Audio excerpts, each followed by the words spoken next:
दोस्तों, इस दुनिया का कोई भी माँ बाप क्यों ना हो, अपने बच्चों की परवरिश में रत्ती भर भी कोर कसर नहीं छोड़ते। दूसरी तरफ वही बच्चे बजाय अपने बूढ़े माँ बाप का सम्मान और ख्याल रखने के उनके अंदर सिर्फ खामियां तलाशते हैं। बूढ़े माँ बाप अक्सर बच्चों की नजरों में बोझ समझे जाते हैं।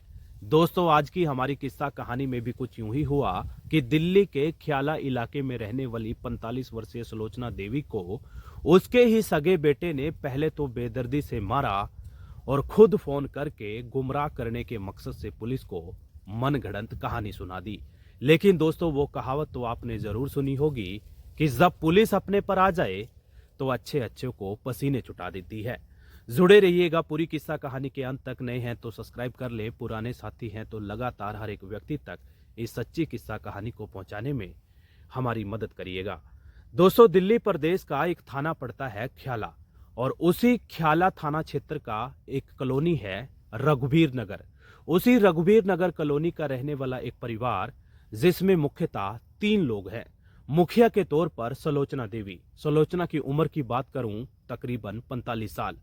सुलोचना के पति की कई साल पहले किसी कारणवश मौत हो चुकी है। परिवार में 2 बच्चे हैं। बड़े बेटे का नाम कपिल, जो कि काम धंधे के तौर पर अकाउंटेंट है। छोटा बेटा सावन, जो कि ड्राइवरी की काम करता है। 200 हंसता खेलता परिवार है। किसी भी तरीके की कोई कमी पेशी नजर नहीं आती। मैं बात कर रहा हूं 6 दिसंबर 2024 देर रात्रि तकरीबन 8:30 बजे की। नजदीकी थाने को एक लड़का फोन करके बोलता है कि साहब जी, जितनी जल्दी हो सके हमारे घर आ जाइए, हमारे घर पर डकैती डाल दी गई है। कई सारे लोग आए, उन्होंने नकाब पहने हुए थे, मां को मारते पीटते उसके सारे हीरे जवाहरात जो भी आभूषण थे वो लूट ले गए, और हमारे घर जितनी जल्दी हो सके आप आ जाइए। दोस्तों, भारी भरकम पुलिस फोर्स मौके वारदात पर पहुंची और आकर देखती है कि 45 वर्षीय घर की मुखिया सुलोचना देवी औंधे मुंह लेटी हुई है। जगह जगह खून बिखरा पड़ा था और पूरी बॉडी भी खून से लथपथ थी। दोस्तों, पुलिस ये समझ नहीं पा रही थी कि आखिरकार घटना कहानी की गुत्थी सुलझाएं तो भला कैसे सुलझाएं। कड़ी मशक्कत के बाद भी पुलिस के हाथ खाली थे।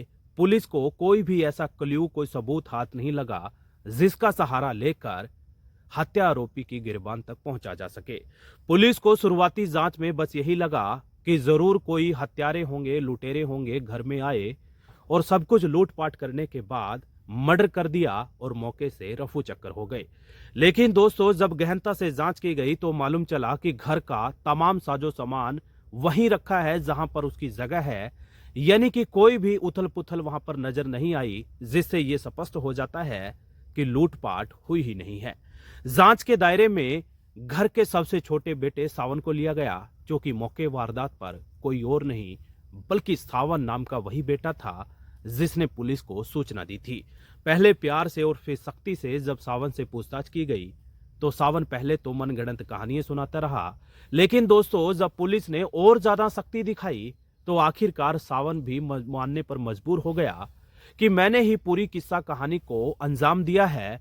इस पूरी घटना कहानी का मास्टरमाइंड मैं ही हूं, और ऐसी किस्सा कहानी सुनाता है जिसको सुनने के बाद ना केवल जांच दल बल्कि आपकी भी रूह कांप उठेगी। दोस्तों, सावन नाम का वही 22 साल का बेटा कहता है कि मैंने ही अपनी मां को बेदर्दी से इसलिए मार दिया क्योंकि वो मेरी लव मैरिज के खिलाफ थी। मैंने पूरे मामले के बारे में मां को साझा किया था। मां ने मेरा साथ देने की बजाय, मेरी लव मैरिज मेरी गर्लफ्रेंड के साथ कराने की बजाय मुझे कह दिया कि मैं तुम्हें प्रॉपर्टी से बेदखल कर दूंगी।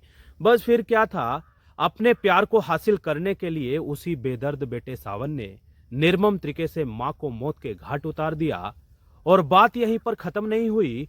उसके बाद कानून का साथ देने की बजाय उल्टा कानून को ही गुमराह करने की एक और शातिराना चाल चल दी।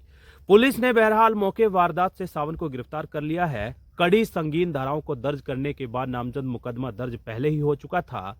हालांकि उस सावन को लेकर कई सारी बातें सामने आ रही हैं, लेकिन जांच दल ने नजदीकी थाने की तमाम पुलिस के बयानात को दर्ज करने के बाद उसको अदालत में पेश कर दिया है। माननीय जज ने भी तमाम दलीलों को सुनने के बाद आरोपी सावन को कस्टडी में डालने का हुक्म सुना दिया। दोस्तों, बची खुची जिंदगी निश्चित तौर पर सावन की सलाखों की कालकोठरी में बैठकर गुजरेगी, उन्हीं सलाखों की कालकोठरी में बैठकर सावन अपने किए बुरे करनमों का पछतावा करेगा। लेकिन दोस्तों, एक सवाल जो रह रहकर लोग पूछ रहे हैं वो ये है कि जिस प्यार के लिए अपनी ही मां को मौत के घाट उतार दिया, क्या अब सावन को अपना प्यार मिल गया? ना मां रही, ना प्यार रहा और ना बची जिंदगी। दोस्तों, मुझे देना इजाजत, फिर हाजिर होऊंगा, लेकिन जाते जाते आपको फिर बता दूं, अलर्ट रहिएगा, सतर्क रहिएगा, कहीं ऐसा ना हो कोई इंसान रूपी बहरूपिया आपके ही गांव गली नुक्कड़ चौराहे पर बैठकर किसी बड़ी घटना कहानी को अंजाम देने की फिराक में हो, आपको कानों कान खबर भी ना लगे और कोई बहरूपिया अपने मंसूबों में आपके नजदीक बैठकर ही कामयाब हो जाए और पूरी किस्सा कहानी का आप भी हिस्सा बन जाए। इसलिए सतर्क और अलर्ट रहने में भलाई है, सतर्क और सचेत रहने में आप सबका बचाव है। मुझे देना इजाजत, फिर हाजिर होऊंगा। धन्यवाद, शुक्रिया।